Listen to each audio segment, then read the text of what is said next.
नमस्कार बच्चों, क्या हाल चाल। उम्मीद है कि सब ठीक ठाक होगा और हम इस उम्मीद से नेक्स्ट चैप्टर को स्टार्ट कर रहे हैं कि आप लोग पिछले चैप्टर को अच्छी तरीके से रिवाइज कर रहे होंगे और पिछला चैप्टर का अधिक से अधिक कंसेप्ट आपको पता होगा। यदि आपको पिछले चैप्टर का कंसेप्ट नहीं पता है, अर्थात पिछला चैप्टर करने का मतलब प्रकाश का परावर्तन चैप्टर नंबर 1 का कंसेप्ट यदि नहीं पता है तो आप उनके सभी वीडियो को देख लें और उसके बाद चैप्टर नंबर 2 पे आए। ठीक, तो इसी उम्मीद के साथ हम लोग आगे की ओर बढ़ रहे हैं। चैप्टर नंबर 2 क्लास 10th का फिजिक्स है और उसका नाम क्या है? चैप्टर 2 का नाम है प्रकाश का अपवर्तन। क्या नाम है? प्रकाश का अपवर्तन। ठीक, इसका अंग्रेजी होता है refraction of light. Refraction of light, ठीक है ना, प्रकाश का अपवर्तन।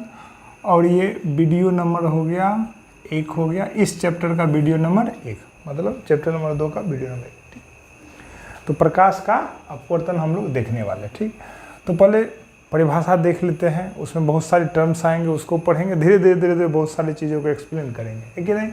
तो सबसे पहले परिभाषा देखते हैं क्या होता है, पहले लिखते हैं, उसके बाद इनसे बहुत सारी डॉट्स आएंगे और उन सभी डॉट्स को क्लियर करेंगे। परिभाषा क्या होता है? प्रकाश जब एक माध्यम से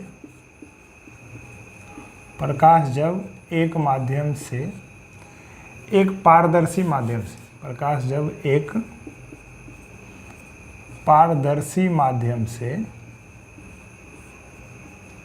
दूसरे पारदर्शी माध्यम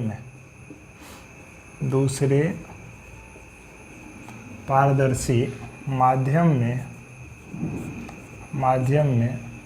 गमन करती है तो अपने पथ से विचलित हो जाती है। तो अपने पथ से विचलित हो जाती है। तो अपने पथ से विचलित हो जाती है, जिसे प्रकाश का अपवर्तन कहते हैं। मतलब इसी घटना को प्रकाश का अपवर्तन कहते हैं। ठीक है ना, लिख लेते हैं आराम से, जिसे प्रकाश का अपवर्तन कहते हैं। जिसे प्रकाश का अपवर्तन कहते हैं। ठीक है बच्चों, तो ये हो गया अपना परिभाषा। ठीक, अब इस परिभाषा की मदद से हम लोग बहुत सारी चीज़ को देखेंगे, धीरे धीरे आगे की ओर समझेंगे। तो क्या है? प्रकाश जब एक पारदर्शी माध्यम से दूसरे पारदर्शी माध्यम में गमन करती है, मतलब जाती है, तो वह अपने पथ से क्या हो जाती है? विचलित हो जाती है, जिसे प्रकाश का अपवर्तन कहते हैं। ठीक, अब यहाँ पे माध्यम वर्ड की चर्चा हो रही है। ठीक, तो पहले ना हम लोग माध्यम को समझते हैं कि आखिर माध्यम होता क्या है, माध्यम किसे कहते हैं।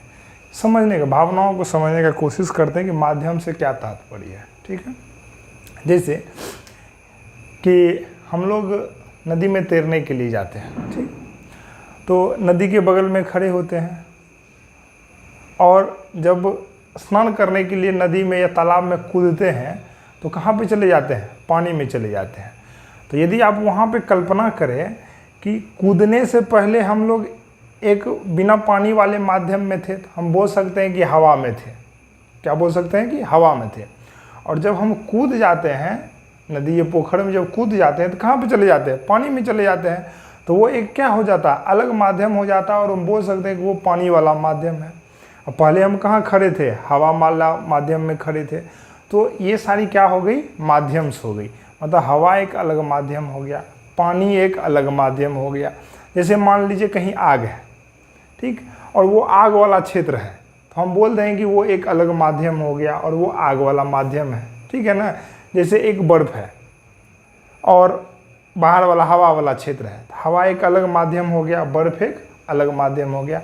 तो यहाँ पे इसी बात की चर्चा हुई है कि एक माध्यम से दूसरे माध्यम में, यहाँ पे इसी वर्ड की चर्चा हुई कि एक माध्यम से दूसरे माध्यम में। कहने का ये मतलब है, मान लीजिए कि प्रकाश हवा से कहाँ चली गई? पानी में चली गई। तो वो अपने पथ से क्या हो जाएगी, विचलित हो जाती है। तो उसी घटना को हम लोग बोलते हैं प्रकाश का अपवर्तन। मान लीजिए कि हम लोग प्रकाश टॉर्च ले करके हवा में खड़े हैं और यहाँ पे बर्फ़ का टुकड़ा रखा है, प्रकाश को हम बर्फ़ के टुकड़े में भेज रहे हैं। तो हवा से प्रकाश कहाँ जा रही है, बर्फ़ के टुकड़े के अंदर जा रही है, मतलब एक माध्यम से दूसरे माध्यम में जा रही है। तो वहाँ पे जाते वक्त प्रकाश अपना रास्ता क्या करती है, बदल लेती है। तो उसी घटना को क्या बोलते हैं हम लोग, प्रकाश का अपवर्तन। तो हम ये उम्मीद करते हैं कि आपको माध्यम वर्ड समझ में आ गया होगा, माध्यम का मतलब समझ में आ गया होगा।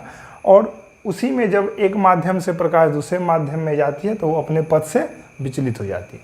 तो इसका हम लोग एग्जाम्पल्स देखते हैं। जैसे देखते हैं अपने दैनिक जीवन में कि आप क्या कीजिएगा, एक गिलास पानी लीजिएगा, ठीक, एक गिलास पानी लीजिएगा और उसमें ना पेंसिल को डुबो दीजिएगा। जब एक गिलास पानी में पेंसिल को डुबाइएगा तो होगा क्या कि आपको ना पेंसिल का जो भाग पानी के अंदर डूबा हुआ वो आपको टेढ़ा प्रतीत होगा।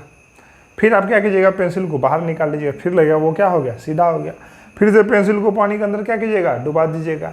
तो आपको पेंसिल जो भाग पानी के अंदर डूबा हुआ वो आपको कैसा प्रतीत होगा, टेढ़ा प्रतीत होगा। तो ये घटना किस कारण होती है, मतलब डूबे हुए पेंसिल का टेढ़ा दिखना किस घटना के कारण होती है, तो अपवर्तन के कारण। किसके कारण होती है, अपवर्तन के कारण, ठीक है ना। तो क्यों होता है, क्योंकि हम जो खड़े रहते हैं तो हवा वाले माध्यम में खड़े रहते हैं, पेंसिल जो डूबी हुई रहती है किस माध्यम में, पानी में। तो हमारी आंख से किरणें निकल के एक माध्यम से कहाँ गई, दूसरे माध्यम में गई। मतलब हवा से किरणों का आदान प्रदान कहाँ हो रहा है, पानी में हो रहा है। तो जो ही एक माध्यम से दूसरे माध्यम में जाएगी तो रास्ता क्या हो जाएगी, बदल जाएगी। तो रास्ता बदल जाने के कारण पेंसिल कैसी प्रतीत होने लगती है, टेढ़ी प्रतीत होने लगती है, ठीक। तो जैसे में हम लोग लिखते हैं, पानी में डूबी हुई पेंसिल का, पानी में डूबी हुई पेंसिल का, डूबी हुई पेंसिल का टेढ़ा प्रतीत होना। कैसा प्रतीत होना, टेढ़ा प्रतीत होना। ये किसका एग्जाम्पल हो गया, प्रकाश के अपवर्तन का, ठीक। आप लोगों से ऑब्जेक्टिव क्वेश्चन ये भी पूछ सकता है कि पानी में डूबी हुई छड़ी, पानी में डूबी हुई लकड़ी या पेंसिल किस घटना के कारण टेढ़ी प्रतीत होती है, प्रकाश के अपवर्तन के कारण। किसके कारण, प्रकाश के अपवर्तन के कारण। अगला है, पानी में डूबा हुआ सिक्का, पानी में रखा सिक्का, पानी में रखा सिक्का पेंदी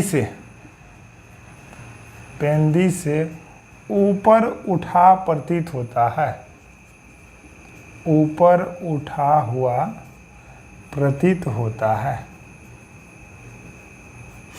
ऊपर उठा हुआ प्रतीत होता है। तीसरा एग्जाम्पल है, तीसरा देखिए, आकाश में तारों का टिमटिमाना, आकाश में तारों का टिमटिमाना ये किसके कारण होता है, प्रकाश के अपवर्तन के कारण, ठीक है ना। किसके कारण होता है, प्रकाश के अपवर्तन के कारण। आकाश में तारों का टिमटिमाना, आकाश में तारों का टिमटिमाना ये किस घटना के कारण होती है, प्रकाश के अपवर्तन के कारण। तो ये बहुत इंपॉर्टेंट है, रेलवे, ग्रुप डी और जो भी जनरल कंपटीशन के एग्जामिनेशन होते हैं उसमें ये क्वेश्चंस बहुत बार पूछे गए हैं। आकाश में तारे प्रकाश की किस घटना के कारण टिमटिमाते हैं, तो किसके कारण टिमटिमाते हैं, प्रकाश के अपवर्तन के कारण, ठीक। और एक और एग्जाम्पल है इसका, लिख लीजिए, हम नहीं लिख रहे हैं, आप लोग लिख लीजिए, बोल रहे हैं कि पानी से भरी हुई बाल्टी का पेंदी उठा हुआ प्रतीत होना, पानी से भरी हुई बाल्टी का पेंदी उठा हुआ प्रतीत होना, ये भी किसका एग्जाम्पल है, प्रकाश के अपवर्तन का। किसका एग्जाम्पल है, प्रकाश के अपवर्तन का। तो हम उम्मीद करते हैं कि प्रकाश का अपवर्तन समझ गए होंगे, ठीक। नहीं समझे हैं तो एक हम लाइव एग्जाम्पल बोलते हैं, गांव देहात वाला एग्जाम्पल है, ठीक है ना। इसमें क्या होता है कि ठंड के मौसम में ना अपने लोग ना आग लगा करके क्या करते हैं, हाथ पैर को सेकते हैं, ठीक है ना, गरमाते हैं हाथ पैर को। तो उसमें क्या होता है, कभी कभी ना खरपतवार दे करके बहुत बड़ा आग लगाते हैं, तो आग की ना लपेटें बहुत ज़्यादा ऊपर तक जाते रहती है। जब हम एक साइड से दूसरे साइड के ओर, मतलब आग के दूसरे साइड की ओर की वस्तु को देखते हैं या पत्तों को देखते हैं तो वो ऐसे ऐसे ऐसे ऐसे हिलता हुआ प्रतीत होता है। तो ऐसा क्यों होता है, क्योंकि प्रकाश की किरणें कहाँ से कहाँ ट्रेवल कर रही है, एक माध्यम से दूसरे माध्यम में ट्रेवल कर रही है, तो वो अपना रास्ता क्या हो रही है, भटक रही है। इसी कारण हमको दूसरी ओर की वस्तु कैसी प्रतीत होती है, हिलती हुई प्रतीत होती है। ठीक है ना, बार बार मतलब हम लोग हवा में खड़े हैं, रोशनी हवा से निकल के कहाँ गई, आग से, फिर वही रोशनी आग से निकल के कहाँ गई, हवा में गई। मतलब दो बार प्रकाश का क्या हो रहा है, विचलन हो रहा है, जिसके कारण जो है दूसरी ओर की वस्तु हमको हिलती हुई प्रतीत होती है।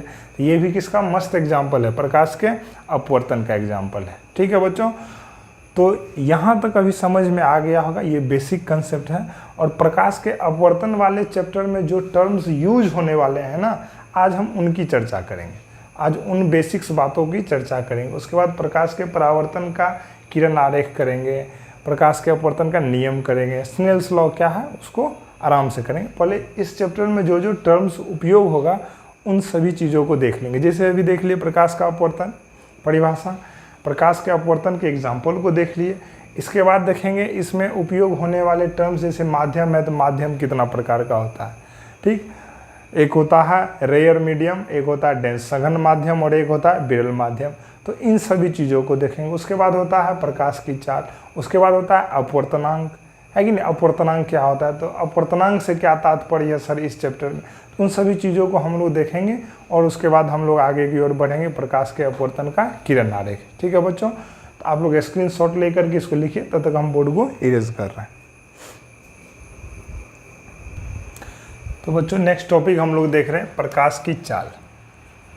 क्या देख रहे हैं, प्रकाश की चाल, speed of light, speed of light. ठीक है ना, उसको हम लोग देख रहे हैं। तो अलग अलग माध्यम में प्रकाश की चाल क्या होती है, अलग अलग होती है। जैसे माध्यम का मतलब हो गया हवा में प्रकाश की चाल, एक माध्यम हो गया ये। पानी में प्रकाश की चाल, पानी एक अलग माध्यम हो गया। कांच में प्रकाश की चाल, कांच एक अलग माध्यम हो गया। समझ में आ रहा है ना। तो उन्हीं चीज़ों को हम लोग देखने वाले हैं, क्योंकि ये सारे टर्म्स आगे हमको यूज़ में आएंगे, इसीलिए हम लोग इसको देख लेते हैं। ठीक ना, तो सबसे पहला हम लोग देखते हैं निर्वात। निर्वात में प्रकाश की चाल, निर्वात में प्रकाश की चाल। ठीक, कितना होता है बोलिए, 3 × 10⁵ किलोमीटर प्रति सेकेंड। ठीक, और यदि इसी को यदि मीटर में लिखना रहे तो कितना हो जाएगा, 3 × 10⁸ मीटर प्रति सेकेंड। ये किस में हो गई, निर्वात में प्रकाश की चाल। अब यदि हम पूछे हवा में प्रकाश की चाल क्या होती है, देखिएगा, हवा में प्रकाश की चाल। तो देखिए, हवा में प्रकाश की चाल और निर्वात में प्रकाश की चाल में लगभग कोई अंतर नहीं होता है। अंतर होता भी है तो बहुत कम का अंतर होता है। इसीलिए हम मान लेते हैं कि हवा में प्रकाश की चाल और निर्वात में प्रकाश की चाल दोनों क्या होता है, सेम होता है। दोनों क्या होता है, सेम होता है। तो हवा में प्रकाश की चाल भी कितनी होती है, 3 × 10⁵ किलोमीटर प्रति सेकेंड, नहीं तो 3 × 10⁸ किलोमीटर प्रति। समझ में आ रहा है। तो सर निर्वात का क्या मतलब होता है, निर्वात का क्या मतलब होता है, निर्वात का मतलब होता है ऐसा जगह जहाँ पे हवा भी क्या हो, नहीं हो। ठीक है ना, शून्य। निर्वात का क्या मतलब, शून्य, मतलब जहाँ पे हवा भी नहीं हो। तो जहाँ हवा नहीं है वहाँ पे प्रकाश की चाल, जहाँ हवा है वहाँ प्रकाश की चाल में कोई अंतर नहीं होता। तो हम दोनों को सेम सेम मान लेते हैं, दोनों का मान इतना ही होता है। ठीक, दूसरा नंबर लिखते हैं हम लोग। दूसरा नंबर पानी में प्रकाश की चाल। पानी में प्रकाश की चाल, पानी में प्रकाश की चाल होता है 2,25,000 किलोमीटर प्रति सेकेंड। 2,25,000 किलोमीटर प्रति सेकेंड। ठीक, अगला तीसरा नंबर है, तीसरा नंबर कांच में प्रकाश की चाल। कांच में प्रकाश की चाल। ठीक है भाई, तो कांच में प्रकाश की चाल कितना होता है बोलेंगे, 2 लाख। 2 लाख में क्या को सुनना होगा, 3 × 2 = 5 गो, 2 लाख किलोमीटर प्रति सेकेंड। ठीक है, तो उम्मीद करते हैं कि ये वाला पार्ट समझ में, इसमें समझने की क्या बात है, बस देखने की बात है। अब इसी से आगे हम लोग बढ़ेंगे। आगे बढ़ते हैं अब हम लोग सघन माध्यम और विरल माध्यम, ठीक है ना, सघन माध्यम और विरल। तो यहीं से हम लोग देखते हैं। अच्छा, पहले इसको आप लिख लीजिए, उसके बाद इसी का यूज़ करके सघन माध्यम और विरल माध्यम को हम लोग देखेंगे। स्क्रीनशॉट ले लीजिए आप लोग। तो भाई अगला टॉपिक है सघन माध्यम, सघन माध्यम और विरल माध्यम, और विरल माध्यम, ठीक है बच्चों। तो सघन माध्यम का होता है denser medium, denser medium and rare medium. हम बार बार बोल रहे हैं कि अंग्रेजी जानना है, अंग्रेज बनना नहीं है। मतलब ये जानना है कि भैया विरल का क्या अंग्रेजी होता है, रेयर, और सघन का क्या अंग्रेजी होता है, डेंसर, इतना जानना है। माध्यम का अंग्रेजी क्या होता है, मीडियम। तो इन सारी बातों को जानना है। इसको जानने से अपने लोग अंग्रेज नहीं बन जाएंगे, और जानना भी जरूरी है, छोड़ना भी सबको नहीं है। तो हम लोग पहला टॉपिक देख रहे हैं सघन माध्यम। क्या देख रहे हैं, सघन माध्यम। उम्मीद करते हैं कि आप लोग को समझ आ रहा होगा। नहीं समझ आ रहा है तो कपार पीटो सब, ठीक है ना, समझ आ जाएगा। बहुत आसान वे में बता रहे हैं, समझ आ जाएगा, है कि नहीं है। डेंसर मीडियम, सघन माध्यम, डेंसर मीडियम। क्लास में पढ़ाने में तो बड़ी मज़ा आता है, बच्चे लोग रहते हैं, ठीक है ना, बीच बीच में थोड़े दूसरे टॉपिक्स पे भी 10 सेकंड बात कर लेते हैं। लेकिन ऑनलाइन वीडियो में तो बस सिंगल ही सिंगल, केवल अपना चेहरा अपने बार बार देखते रहो, है कि नहीं है। अपना चेहरा अपने कैसे बार बार देखते रहो, कुछ भी मत देखो और चुपचाप बक बक बक बक करते रहो, है कि नहीं। सघन माध्यम क्या होता है, ध्यान से देखिए। सघन माध्यम उसको बोलते हैं ऐसा माध्यम जिसमें प्रकाश आसानी से गमन नहीं करे, ठीक है ना, ऐसा माध्यम जिसमें प्रकाश आसानी से गमन नहीं करे, ऐसा माध्यम जिसमें प्रकाश आसानी से, जिसमें प्रकाश आसानी से गमन नहीं करे, जिसमें प्रकाश आसानी से गमन नहीं करे, सघन माध्यम कहलाता है। क्या कहलाता है, सघन माध्यम कहलाता है। मतलब वैसा माध्यम जिसमें प्रकाश आसानी से गमन नहीं करे, सघन माध्यम कहलाता है, ठीक।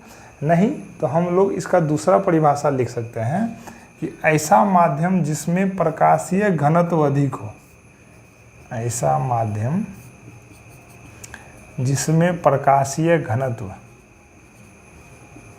जिसमें प्रकाशीय घनत्व अधिक हो। क्या हो, इसमें प्रकाशीय घनत्व अधिक हो, इसमें प्रकाशीय घनत्व क्या हो, अधिक हो। मतलब जिस माध्यम में प्रकाशीय घनत्व अधिक होगा ना, उसमें प्रकाश आसानी से क्या होगा, नहीं चलेगा। समझ में आ रहा है ना, मतलब आसानी से गमन नहीं करे, वो कैसा माध्यम कहलाएगा, सघन माध्यम। तो विरल को भी देख लेते हैं, उसके बाद हम लोग कंपैरिजन करके पढ़ेंगे कि कौन सघन है और कौन विरल है, ठीक है ना। तो दूसरा नंबर में क्या हो जाएगा, ये पहला हो गया सघन, तो दूसरा नंबर विरल माध्यम का क्या हो जाएगा, विरल माध्यम। विरल माध्यम का क्या हो जाएगा, बोलिए। ऐसा माध्यम जिसमें प्रकाश, ऐसा माध्यम जिसमें प्रकाश आसानी से गमन करे, इसमें प्रकाश आसानी से गमन करे, ऐसा माध्यम जिसमें प्रकाश आसानी से क्या करे, गमन करे, कैसा माध्यम कहलाता है, विरल माध्यम। नहीं तो इसी का दूसरा परिभाषा लिख सकते हैं, ऐसा माध्यम जिसमें प्रकाशीय घनत्व कम हो, जिसमें प्रकाशीय घनत्व कम हो। कहने का ये मतलब है कि यदि किसी भी माध्यम का प्रकाशीय घनत्व कम होगा ना, तो उसमें प्रकाश बहुत आसानी से चलेगी, ठीक। तो ये तो बातें हो गई परिभाषा की कि सर सघन माध्यम किसे कहते हैं, विरल माध्यम किसे कहते हैं, ये तो परिभाषा की बातें हो गई। और परिभाषा तो बहुत आसान वे में अपनी लैंग्वेज में है। सघन मतलब जिसमें प्रकाश आसानी से गमन नहीं करे, विरल जिसमें प्रकाश आसानी से गमन करे। अब हम लोग बढ़ते हैं आगे की ओर। मान लीजिए यदि आपको दो माध्यम दे दे, अब बोले कि सघन माध्यम कौन है, विरल माध्यम कौन है, वो हमको बताइए। तो कैसे बताइएगा, ठीक। तो अभी जैसे देखिएगा, जैसे हम आपको दे दिए 2 माध्यम दे दिए।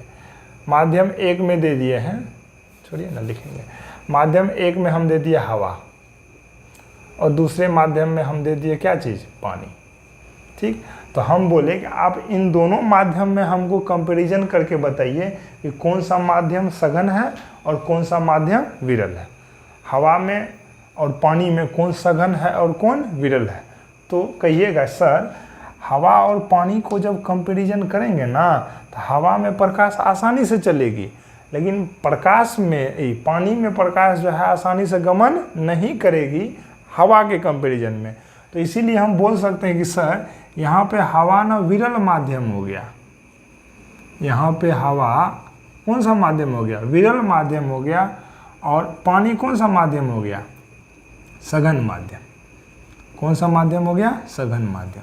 तो ये माध्यम जो दिया रहेगा कंपैरिजन करने के लिए, उस पर डिपेंड करेगा कि कौन सघन होगा और कौन विरल होगा।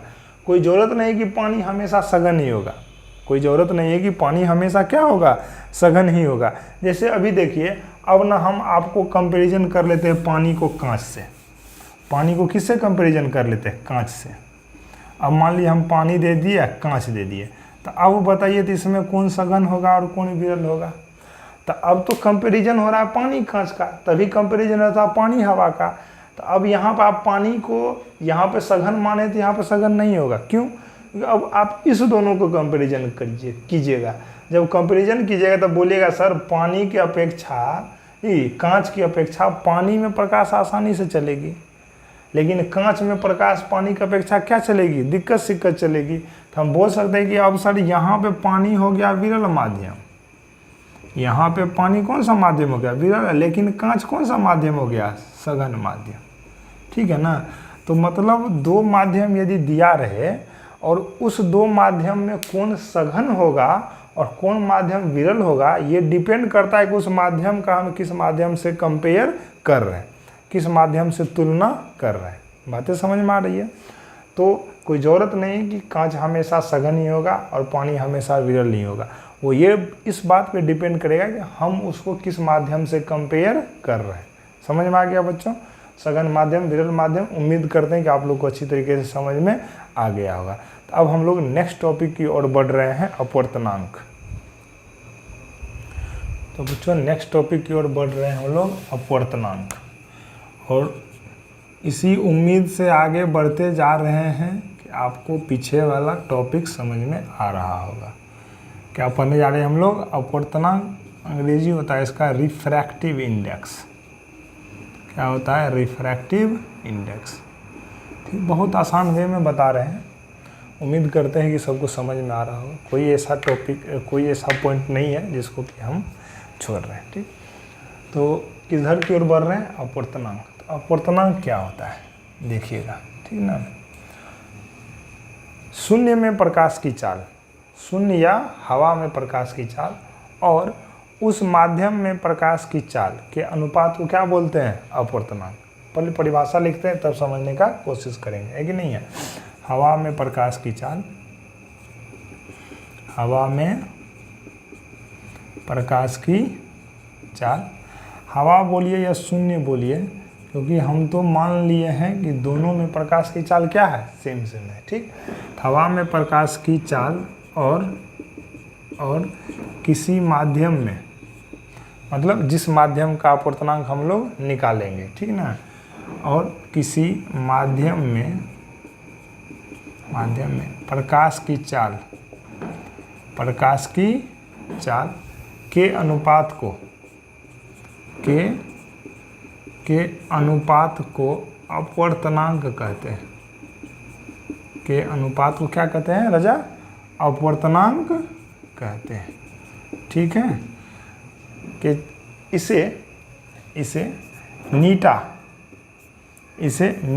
ये नीटा का सिंबल है, ठीक है ना, NEETA, इसे नीटा ए है, नेटा होता है ना, नेटा, ये नीटा, ठीक है ना। इसे नीटा से सूचित किया जाता है, इसे नीटा से सूचित किया जाता है। वही नेटा में एक आर होता है, इसमें दीर्घिकार लगा देना है नीटा, ठीक है ना, इसे नीटा से सूचित किया जाता है। तो अपवर्तनांक बराबर क्या हो जाएगा, अपवर्तनांक नीटा बराबर हो जाएगा हवा में प्रकाश की चाल, हवा में प्रकाश की चाल या शून्य में प्रकाश की चाल बट्टे उस माध्यम में प्रकाश की चाल, बट्टे उस माध्यम में प्रकाश की चाल, बट्टे उस माध्यम में प्रकाश की चाल। तो हवा में प्रकाश की चाल को मान लेते हैं c है, और किसी भी माध्यम में प्रकाश की चाल को क्या मान लिए v। तो अपवर्तनांक नीटा बराबर हवा में प्रकाश की चाल बटे उस माध्यम में प्रकाश की चाल, शॉर्टकट में इसको क्या लिख सकते हैं, नीटा बराबर c बटे v। यही हो गया अपना अपवर्तनांक। समझ में आ रहा है। तो अपवर्तनांक क्या होता है बोलिए, हवा में प्रकाश की चाल और किसी माध्यम में प्रकाश की चाल के अनुपात को क्या बोलते हैं, अपवर्तनांक बोलते हैं। ठीक, तो ये तो हो गया परिभाषा वाली बात है, किताबी बात है। रियल में अपवर्तनांक किसी माध्यम का किस चीज़ पे इफेक्ट करता है, क्यों हम किसी माध्यम का अपवर्तनांक निकालने जा रहे हैं, यदि किसी माध्यम का अपवर्तनांक दिया है तो हमको उससे क्या चीज़ जानकारी प्राप्त होगी, उस चीज़ को सुनते हैं, है कि नहीं। उसको लास्ट में लिख लेंगे, लेकिन पहले सुन लीजिए। किसी माध्यम का अपवर्तनांक ये बताता है कि उस माध्यम में प्रकाश अपने पथ से कितनी विचलित होगी। मान लीजिए किसी माध्यम का अपवर्तनांक ज़्यादा है तो उस माध्यम में प्रकाश अपने पथ से क्या हो जाएगी, अधिक विचलित हो जाएगी। मान लीजिए किसी माध्यम का अपवर्तनांक कम है तो हम कहेंगे इसमें जब प्रकाश एक माध्यम से दूसरे माध्यम में जाएगी तो प्रकाश अपने पथ से विचलित क्या होगी, कम होगी। तो अपवर्तनांक जितना ज़्यादा होगा प्रकाश का विचलन उतना अधिक होगा, अपवर्तनांक जितना कम होगा प्रकाश का विचलन उतना कम होगा। तो अपवर्तनांक इसी बात को बताता है, किसी माध्यम का अपवर्तनांक इसी बात को बताता है उस माध्यम में प्रकाश का विचलन कितना अधिक होगा। तो उम्मीद करते हैं कि आपको अपवर्तनांक का मतलब अब समझ में आ गया होगा। और ये सारी तो परिभाषा वाली बातें हो गई कि इसके अनुपात को क्या बोलते हैं, अपवर्तनांक बोलते हैं। कोई दिक्कत समझने में, स्क्रीनशॉट लेकर के इसको छापिए। तो अब हम लोग अलग अलग माध्यम का अपवर्तनांक निकालने जा रहे हैं। जैसे हम लोग पहले निकाल रहे हैं हवा का अपवर्तनांक। किसका अपवर्तनांक बच्चों, हवा का अपवर्तनांक, हवा का अपवर्तनांक, ठीक है ना।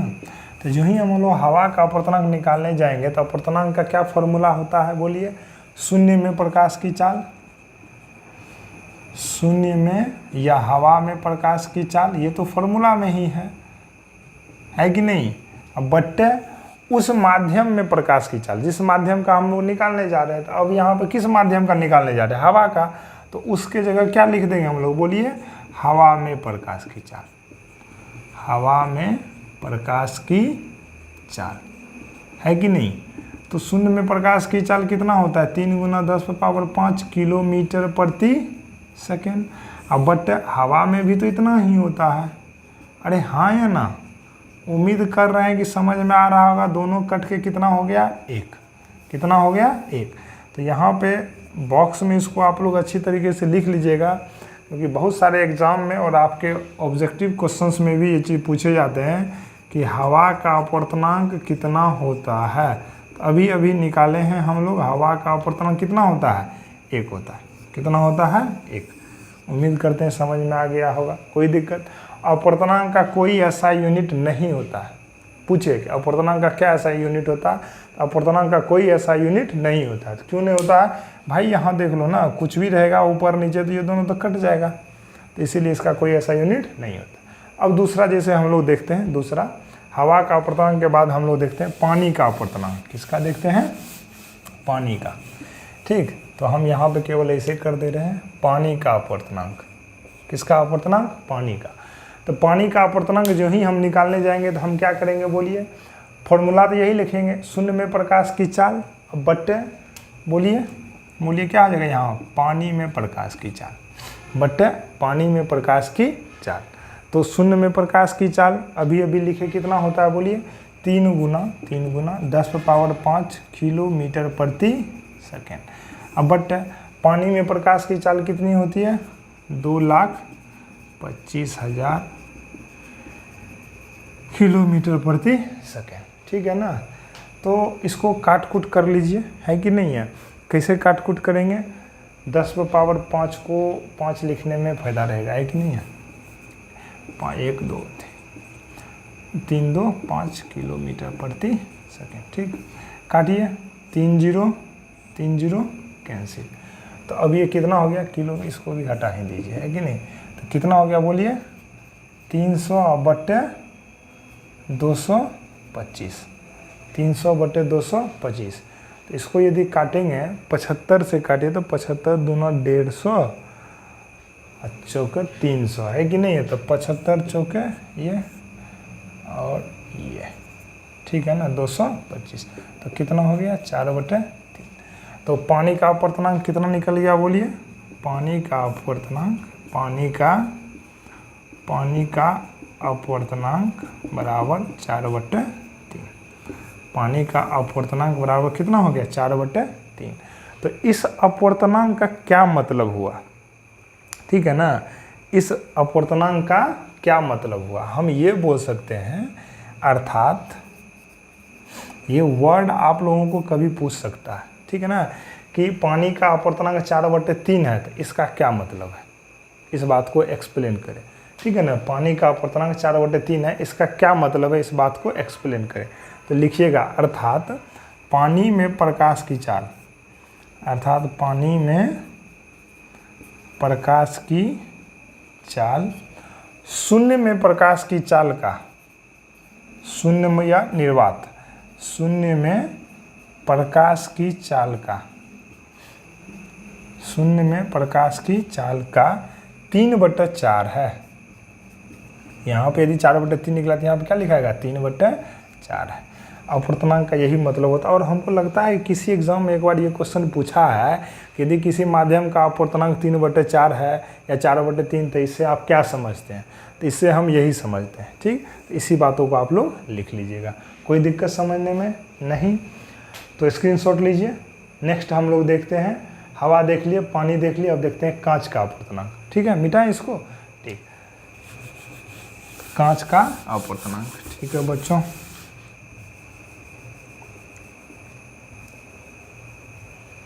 ठीक, कांच का यहाँ पर क्या लिख देते हैं, कांच का अपवर्तनांक। तो यहाँ पर क्या आ जाएगा, शून्य में प्रकाश की चाल और बट्टे किस में प्रकाश की चाल, कांच में प्रकाश की चाल।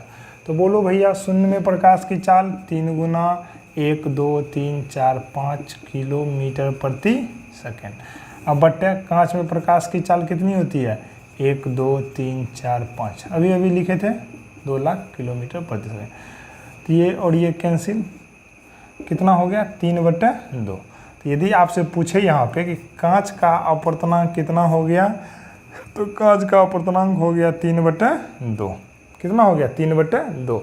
तो कांच का अपवर्तनांक 3/2 है। तो इससे क्या तात्पर्य है, अर्थात कांच में प्रकाश की चाल, अर्थात कांच में प्रकाश की चाल शून्य में प्रकाश की चाल का कितना है बोलिए, 2/3 है। ठीक है ना, 2/3 है। तो उम्मीद करते हैं कि अपवर्तनांक, ठीक है, और अपवर्तनांक का परिभाषा, अपवर्तनांक से क्या तात्पर्य। अच्छा, अब उस वर्ड को लिख लेते हैं कि अपवर्तनांक से क्या तात्पर्य।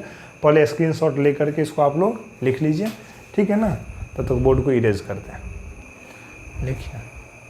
लिखिए, किसी माध्यम, स्टार दे करके लिख लीजिएगा, किसी माध्यम का अपवर्तनांक, किसी माध्यम का अपवर्तनांक, किसी माध्यम का अपवर्तनांक यह बतलाता है कि उस माध्यम में है, कि उस माध्यम में प्रकाश अपने पथ से, उस माध्यम में प्रकाश अपने पथ से कितनी विचलित होगी, कितनी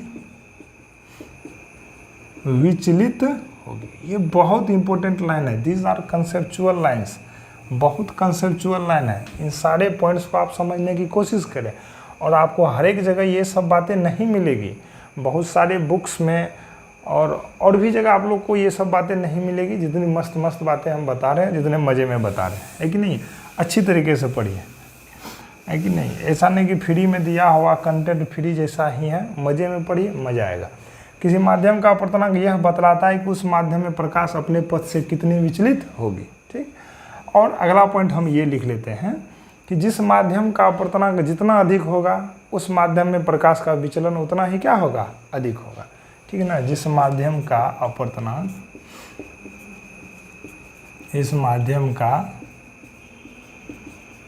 अपवर्तनांक जितना अधिक होगा, जितना अधिक होगा उस माध्यम में प्रकाश का विचलन, उस माध्यम में प्रकाश का विचलन उतना अधिक होगा, उतना अधिक होगा। ठीक है बच्चों, तो उम्मीद करते हैं यहाँ तक समझ में आ गया होगा। तो अपवर्तनांक क्या है, अपवर्तनांक फॉर्मूला क्या है, अपवर्तनांक का मतलब क्या है अपनी भाषा में, और अलग अलग माध्यम का अपवर्तनांक निकालने की विधि, इन सारी बातों को हम लोग समझ लिए होंगे। तो अब आगे की ओर बढ़ते हैं, सापेक्षिक या आपेक्षिक अपवर्तनांक। ठीक है ना, तब तक इसको आप लोग लिखिए। तो बच्चों नेक्स्ट टॉपिक देख रहे हैं आपेक्षिक अपवर्तनांक। आपेक्षिक अपवर्तनांक, ठीक है। Relative refractive index, relative refractive index, relative refractive index. तो ये क्या होता है, परिभाषा को बस उसी प्रकार का है, अपवर्तनांक का ही ये रूप है। मतलब एक माध्यम का दूसरे माध्यम के सापेक्ष जो अपवर्तनांक निकालते हैं उसी को क्या बोलते हैं हम लोग, आपेक्षिक अपवर्तनांक। ठीक है ना बच्चों, लिखिए। देखिए, दो माध्यमों के निरपेक्ष, दो माध्यमों के निरपेक्ष अपवर्तनांक के अनुपात को, अपवर्तनांक के अनुपात को, अपवर्तनांक के अनुपात को आपेक्षिक अपवर्तनांक कहते हैं, के अनुपात को आपेक्षिक अपवर्तनांक, आपेक्षिक अपवर्तनांक कहते हैं। ठीक है बच्चों, मतलब दो माध्यम के अपेक्षिक अनुपात को कहते हैं। ठीक है ना, मतलब एक माध्यम का अपवर्तनांक दूसरे माध्यम से कंपेयर कर रहे हैं, उसी को क्या बोलते हैं हम लोग, आपेक्षिक अपवर्तनांक। ठीक है ना, तो इसका शॉर्टकट फॉर्मूला हो जाता है, मान लीजिए ये η21 है, मतलब ये हो गया कि माध्यम 2 का माध्यम 1 के सापेक्ष अपवर्तनांक बराबर हो जाएगा η2/η1। ठीक है ना, इसका ये मतलब हो गया। सब कुछ को पहले लिख लेते हैं और उसके बाद हम लोग ये करते हैं, माध्यम 2 का माध्यम 1 के सापेक्ष अपवर्तनांक, माध्यम 2 का माध्यम 1 के सापेक्ष अपवर्तनांक, मतलब कंपेयर कर रहे हैं। अच्छा बताओ तो इस माध्यम का इस माध्यम से कितना अपवर्तनांक ज़्यादा है कि कम है, कि 1/2 है कि 1/3 है। मतलब दो माध्यम को जब कंपेयर करते हैं तो उसी को क्या बोलते हैं, आपेक्षिक अपवर्तनांक। समझ में आ रहा है ना, मतलब दो माध्यम के अपवर्तनांक को जब कंपेयर करते हैं उसी को बोलते हैं आपेक्षिक अपवर्तनांक। मान लीजिए 2 का 1 से कंपेयर कर रहे हैं तो क्या हो जाएगा, माध्यम 2 का अपवर्तनांक बटे माध्यम 1 का अपवर्तनांक। ठीक है ना, तो इसको हम लोग क्या पढ़ेंगे, माध्यम 2 का अपवर्तनांक अब बटे माध्यम 1 का अपवर्तनांक, माध्यम 1 का अपवर्तनांक। जस्ट इसी का उल्टा भी हम लोग कर सकते हैं। समझ में आ रहा है कि नीटा यदि 1/2 दे दिया तो η12 बराबर कितना हो जाएगा, η1 बटे η2। इसका मतलब ये हो गया कि माध्यम 1 का, किसका, माध्यम 1 का किसके सापेक्ष, 2 के सापेक्ष, मतलब माध्यम 1 का माध्यम 2 के सापेक्ष अपवर्तनांक, 2 के सापेक्ष अपवर्तनांक। ठीक, और ये वही हो गया माध्यम 1 का अपवर्तनांक, माध्यम 2 का अपवर्तनांक। तो हम उम्मीद करते हैं कि आपको आपेक्षिक अपवर्तनांक समझ में आ गया होगा, अपवर्तनांक समझ में आ गया होगा, और आज जितने भी टर्म्स को पढ़े वो सारे टर्म्स आपको समझ में आ गया होगा। ठीक, तो अगली क्लास में आप लोग इसको रिवाइज करके आइएगा, और अगली क्लास में हम लोग देखेंगे प्रकाश के अपवर्तन की व्याख्या, मतलब उसका किरण आरेख देखेंगे, और किरण की मदद से समझने का कोशिश करेंगे कि प्रकाश कैसे जब एक माध्यम से दूसरे माध्यम में जाती है तो वो अपने पथ से विचलित हो जाती है। ठीक है बच्चों, तब तक के लिए नमस्कार, धन्यवाद। पढ़िए अच्छे से, रिवीजन कीजिए, मिलते हैं अगले दिन।